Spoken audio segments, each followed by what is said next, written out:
बिस्मिल्लाहिर्रहमानिर्रहीम। Welcome to my YouTube channel Aamir Shakoor.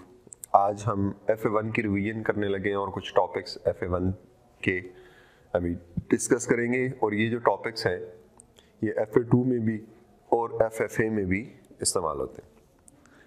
तो सबसे पहला जो टॉपिक आज हम देखेंगे वो है bank reconciliation statement, BRS।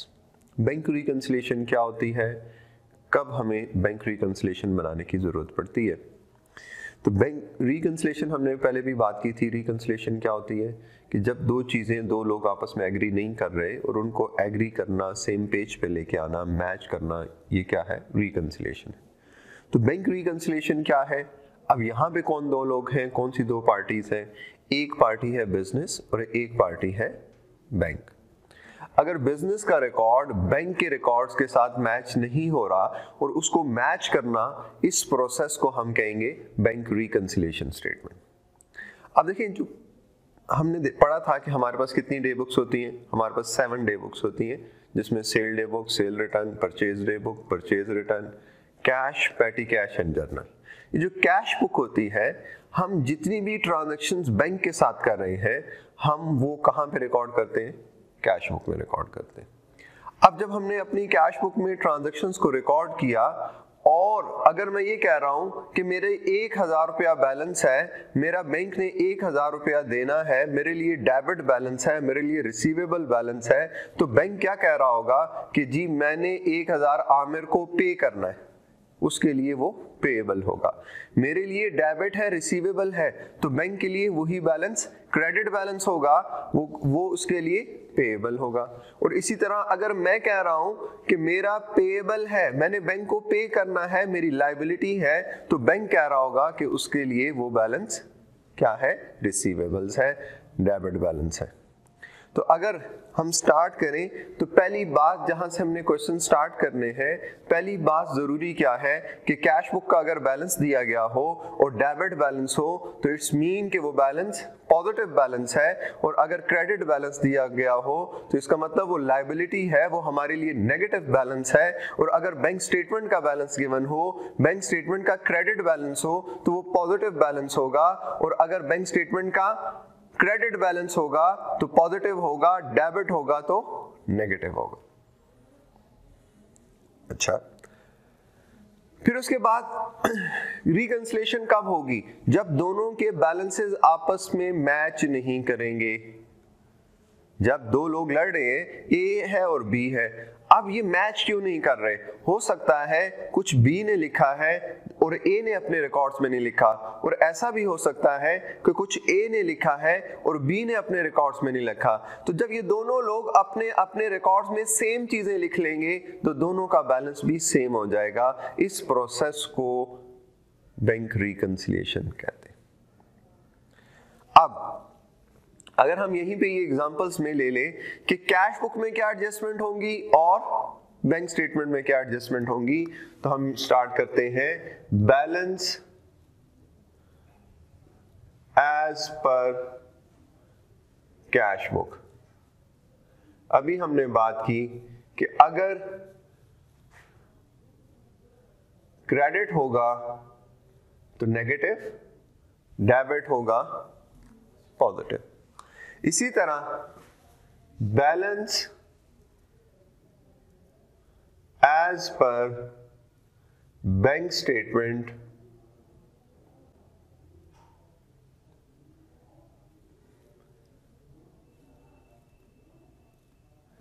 Credit होगा पॉजिटिव, डेबिट होगा नेगेटिव। ये मैंने अभी आपको कंसेप्ट समझा दिया कि अगर मेरे लिए पॉजिटिव है, मैंने रिसीव करना है, डेबिट है, तो वही बैलेंस मेरी बैंक स्टेटमेंट में क्रेडिट शो हो रहा होगा। तो जितना क्रेडिट होगा उतनी बैंक की लायबिलिटी है, मेरे लिए वो पॉजिटिव बैलेंस है।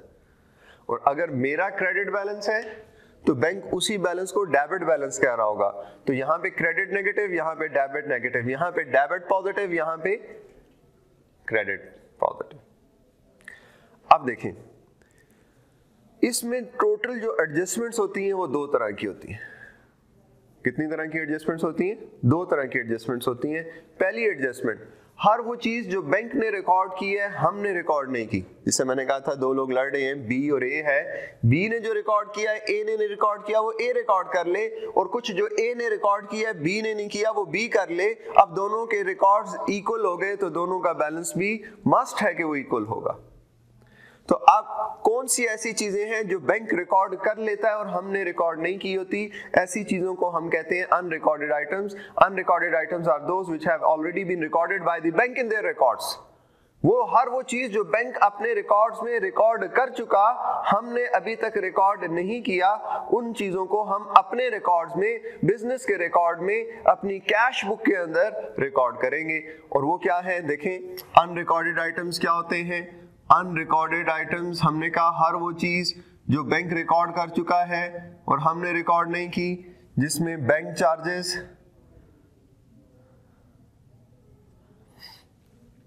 बैंक ने लेस किया था हम भी लेस करें। अगर बैंक लेस कर रहे हैं हम ऐड कर रहे हैं तो कन्फ्लिक्ट और बढ़ेगा। तो अगर बैंक ने लेस किया हमने भी लेस करना है। इसी तरह स्टैंडिंग ऑर्डर, स्टैंडिंग ऑर्डर क्या होता है? जिसमें हमने कहा था ये ऑटोमेटेड, बैंक ऑटोमेटेड सिस्टम के मुताबिक हमने कहा था direct debit, standing order, direct debit में अमाउंट वेरिएबल होती है, स्टैंडिंग ऑर्डर में अमाउंट फिक्स होती है। इसके अलावा डिसऑनर्ड चेक,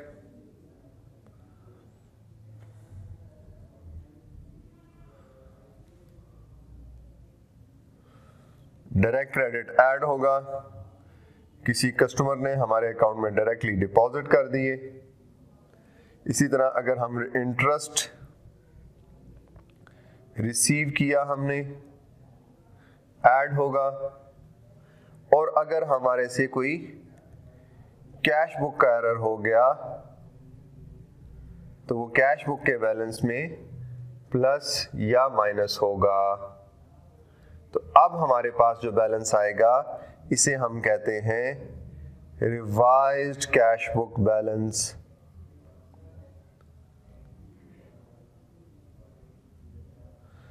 अगर याद रखो पॉजिटिव होगा डेबिट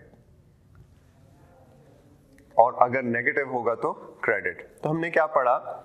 हमने देखा कि कैश बुक का डेबिट बैलेंस पॉजिटिव बैलेंस है, क्रेडिट बैलेंस नेगेटिव बैलेंस है। इसमें हर वो चीज रिकॉर्ड होगी जो बैंक रिकॉर्ड ऑलरेडी कर चुका है, जिसमें क्या कुछ आता है, बैंक चार्जेस बैंक ने माइनस किए, हमने भी माइनस करने हैं। स्टैंडिंग ऑर्डर बैंक ने माइनस किया, हम भी माइनस करेंगे। डायरेक्ट डेबिट बैंक ने माइनस किया, हम भी माइनस करेंगे। डिसऑनर चेक, डिसऑनर चेक क्या होते हैं? ऐसे चेक जो हम डिपॉजिट कर चुके थे, हम अपने कैश में ऐड कर चुके थे, बट बैंक ने वो चेक वापस भेज दिया, किसी भी वजह से वो चेक डिसऑनर हो गया, तो हम अपने बैलेंस में से क्या करेंगे? माइनस कर देंगे। इसी तरह अगर किसी ने हमारे किसी कस्टमर ने किसी भी बंदे ने हमारे अकाउंट में कोई पैसे डिपॉजिट कर दिए और हमने अभी तक रिकॉर्ड नहीं किए थे, उसे हम क्या कहेंगे? डायरेक्ट क्रेडिट कहेंगे, हम उसे ऐड कर देंगे। हमें अगर हमारे अकाउंट के ऊपर इंटरेस्ट रिसीव हो रहा है तो वो भी हमारा बैलेंस ऐड हो जाएगा। और अगर हमसे कोई गलती हुई है, क्योंकि हमसे जो गलती होगी उसका इफेक्ट हमारे रिकॉर्ड्स के अंदर, बिजनेस के रिकॉर्ड्स में शो हो रहा होगा, तो वो हम कैश बुक में एडजस्ट करेंगे। तो हमारे पास क्या निकल आएगा? हमारे पास रिवाइज बैलेंस, हमारे पास एडजस्टेड बैलेंस, हमारे पास करेक्टेड बैलेंस, या ये वो बैलेंस है जो स्टेटमेंट ऑफ फाइनेंशियल पोजीशन में एज एन एसेट और as an liability, as a liability record किया जाएगा स्टेटमेंट ऑफ फाइनेंशियल पोजीशन के अंदर। फिर वो कौन सी एडजस्टमेंट्स हैं जो हमने बैंक स्टेटमेंट के बैलेंस में करनी होती हैं? तो हमने कहा बैंक स्टेटमेंट का क्रेडिट बैलेंस पॉजिटिव बैलेंस होगा, डेबिट बैलेंस नेगेटिव बैलेंस होगा। तो वो कौन सी वो टाइमिंग डिफरेंस को हम एडजस्ट करते हैं बैंक स्टेटमेंट में। थोड़ी सी टाइमिंग डिफरेंस की बात कर लेते हैं। टाइमिंग डिफरेंस क्या होता है? हमने पढ़ा था कि बैंक क्लियरिंग सिस्टम के अंदर 3 वर्किंग डेज हमें चाहिए होते हैं। हर वो चीज जो हमने लेट्स सपोज चेक इशू किया, उसके कितनी लाइफ होती है? 6 मंथ्स लाइफ है। अब 6 मंथ्स के लिए मैंने हमजा को चेक दे दिया, 6 मंथ्स उसकी लाइफ है, और हमजा ने वो चेक अभी तक जेब में रखा हुआ है। अब मेरे बैलेंस में से तो वो माइनस हो चुका है, बट हमजा ने अभी तक उसे बैंक में जाके प्रेजेंट नहीं किया। ऐसे चेक्स जो आप अपने सप्लायर को इशू करें और अभी तक आपकी बैंक स्टेटमेंट में शो नहीं हो रहे, कैश बुक से माइनस हो चुके हैं, तो आपको चाहिए कि आप वो इस बैलेंस से माइनस करके देखें, लेस करके देखें। ऐसे चेक्स को कहते हैं अनप्रेजेंटेड चेक्स, आउटस्टैंडिंग चेक्स भी कहते हैं। ऐसे चेक्स जो आपने इशू किए हुए हैं, किसको इशू किए हुए हैं? अपने सप्लायर को इशू किए हुए हैं, बट सप्लायर ने वो चेक अभी तक बैंक में प्रेजेंट नहीं किए। ऐसे चेक्स को हम क्या कहते हैं? Unpresented cheques. ये कैश बुक से माइनस हुए थे, तो हमने एग्री करने के लिए हमने कहा था जो ए ने लिखा है वही बी भी लिखे, जो बी ने लिखा है वही ए लिखे, तो हमने यहां से माइनस कर दिया। इसके बाद हमने पढ़ा कि हम ऐड करेंगे किसको? अनक्रेडिटेड को। अनक्रेडिटेड भी कहते हैं, अनक्लियर्ड भी कहते हैं, deposits not yet cleared, outstanding lodgements, कोई भी वर्ड यूज कर सकता है एग्जामिनर। तो हम उसे क्या करेंगे? ऐड कर देंगे। ये वो चेक है, मैंने किसी से चेक लिया, मैंने बैंक में डिपॉजिट करा दिया, अभी तक 3 वर्किंग डेज लगेंगे क्योंकि क्रॉस चेक था, मेरे इस बैलेंस में एडेड है, तो मुझे चाहिए जो यहाँ पे बैलेंस है उसमें भी ऐड कर दो। और अगर कोई बैंक से एरर हुआ